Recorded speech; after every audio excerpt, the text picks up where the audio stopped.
Hey, what's going on, everybody? This is Brendan Hauser with EVOQ Bike, and that is Landry Bobo with EVOQ Bike. Thanks for checking out the podcast. Today, we want to talk about the overprescription of Zone 2, or you could look at it as the overprescription of just aerobic base training. It seems like everyone for the past 18 months, I shouldn't say everyone, a lot of people, though, it's just aerobic. It's an aerobic sport, which I agree with. I am, disclaimer, a huge fan of aerobic training. If you follow me on Strava, I do tons of base miles, lots of Zone 2, but that is not going to be everything that I need if I want to go race a bike, or if I want to go and do well in a group ride, or if I want to try and get a KOM. So we want to talk real briefly about this, and hopefully it just sparks some thoughts for you that you get your training dialed, so you're doing all the right stuff so you can prepare for the upcoming season in the best way possible. So, Landry, why is there so much talk about this? It's great to have aerobic training, but what are your initial thoughts jumping in with this topic? I think the big thing is just the bigger thing is that a lot of people don't do zone two training the right way. And so I think it's whenever I bring on a new athlete or do a power file analysis, that's the number one thing I see is they're not doing enough zone two training. Um, so I think especially explaining it to newer riders, people who just don't understand, is why we talk so much about zone two and explaining why it's effective and what is the underlying physiology, because at face value, it's like, how is riding this easy going to help me do good at this race? And it's Mm. until you understand the physiology behind it, it's hard to understand why you should do it. And so I think that's why there's so much talk about it. And I also think that for a lot of people, it is the biggest way that they can make gains. If, Joe is doing 3 days a week of high intensity, but he's not doing any zone two, the best way he's going to make himself faster is by adding volume in zone two. That's how he's not going to get faster by doing more intensity. So I think there's so many people that fall into that category where zone two is the best way for you to get faster. But I think it's become overhyped to the extent of which people think that's all you should do, or you should do more and more and more of it, that more is always better. But it's kind of like everything in moderation. I mean, bananas are good for you, but you can't survive off of just bananas. I don't know if Durian Ryder would agree with you on that, but That's so that's true. that could be the podcast right there. The way that you explain the balance of it, and that so many people we've seen that don't ride enough endurance. They're endurance ride and they have 40% at tempo with some threshold in VO2 max. If you want an endurance ride, there should be no time at VO2 max. I don't care. I mean, okay, maybe a dog comes and you get like 20 seconds, but like besides that, you should not be surging. And there's really no people like, oh, I have to leave my development. I'm like, why don't that's not an why do you have to be on the gas? Just go out calmly. And I think also from a previous podcast that we talked about, when we're riding at this easier intensity, and everybody doesn't have this, but I definitely have the inclination, oh, I should just ride just a little bit harder, maybe just a little bit more, maybe, but more is not always the answer.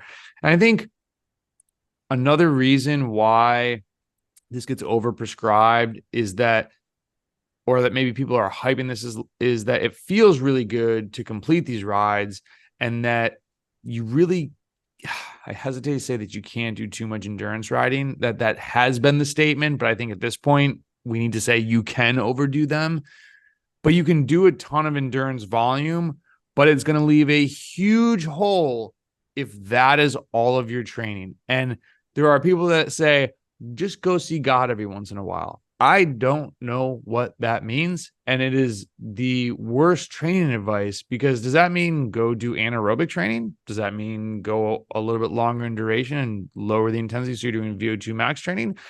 I can see God when I'm doing some 4x10 threshold efforts every once in a while. So, like, what is that? Where is that? And I think that's one problem with like polarized zones is the zone 3 is just a very wide open area.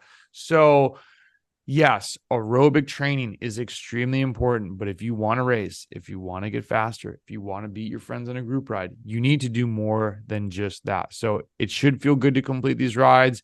You can overdo them, have a huge amount of that volume, but don't leave huge holes in your training regimen. Hmm. Yeah. And I mean, there is a limit to what your body can handle. If I remember when we had Hari Mix on for the Calorify podcast, he was talking about if everybody could handle 45-hour weeks, that's what everybody would be doing. If you wanted to win the tour, you just ride 100 hours a week. But there's a limit to how much your body can sustain, and there's going to be a point where you're going to be sacrificing other aspects of your training. And you pointed out that cycling is an aerobic sport, but at the end of the day, what is the purpose of doing base training? The purpose of doing base training is to help you to smash harder, is to get that KOM or to do well at this time trial. That's the whole reason you're doing it. You have to translate that into actual top end fitness. It's almost like if you train really hard for a race and you don't actually show up to the race. Yeah. It's Yeah. similar if you do all this base training, but you don't actually do the intensity to use that base training.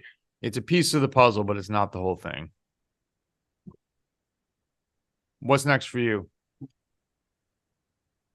Um, I don't know what's next for you. I'm I not would sure what was. say that one reason that this also gets hyped is it's really hard for people to make big sweeping statements about training for the hard stuff. You really got to know the athlete when you're telling them when to do VO2 max. You got to know if they even need much anaerobic capacity training.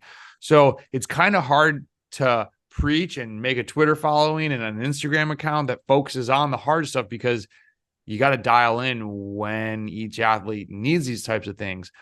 There's not much downside to talking a lot about endurance. Mhm. So, you know, it's people like riding endurance now much more, it seems, than they used to. It's become, hey, let me take some of these world tour athletes and just make stories. And I'm not saying that they don't ride a lot of endurance, but they weave all these narratives around someone very popular and say, hey, and this is what you need to be doing as the amateur cyclist. And so it's just kind of, social media has absolutely blown this up. And I think a lot of it is like, hey, let's make a video about only why you need to be doing so much zone 2 training, and we'll have a lot of people watch it.